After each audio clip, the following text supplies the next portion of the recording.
आजच्या दिवसाची सुरुवात ब्लॅक टीने केली होती. तब्येत जरा बरी नाही आहे तर सकाळ सकाळी म्हटलं ब्लॅक टी घ्यावी आणि मग कामाला सुरुवात करावी. त्यानंतर मस्त असा नाश्ता बनवून घेतला. नाश्त्यासाठी आज पोहे बनवायचे होते. रोज चपाती भाजी नको वाटते, मग कधीतरी वेगळा नाश्ता हवाच ना. मग म्हटलं आज पोहे वगैरे बनवावेत नाश्त्याला. पोहे बनवले आणि आज बाहेरची पण कामं करायची होती, जसं की किराणा वगैरे घेऊन यायचा होता. त्यामुळे पटकन स्वयंपाक की नाश्ता झाल्यानंतर उरकून घेतला आणि आम्ही लगेच निघालो. कारण की काही गोष्टी यांना वेळ असेल तेव्हा जाणावे लागतात. मग आम्ही बाजारात गेलो. मस्त असा किराणा वगैरे घेतला, कारण की घरात ज्या गोष्टी नव्हत्या त्या मग म्हटलं एकदमच भरलेला बरा पडतो. मग पटकन सामान वगैरे घेतलं.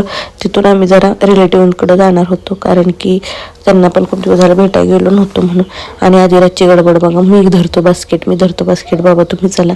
आणि मग काय घेतलं ना, त्याला हवं ते सगळं साहित्य, त्याला जे मनाला वाटेल तेच खरं करतो. मग थोडंसं साहित्य वगैरे घेतलं आणि मग तिथून आम्ही निघणार होतो. थोडं साहित्य घेऊन झालं की ते बिलिंगला गेले. मग तिथून आम्ही निघालो आणि रिलेटिव्सकडे गेलो. तिथे थोडा वेळच बसलो. तिथून मग म्हटलं लगेच चला, कारण की दवाखान्यात पण जायचं होतं.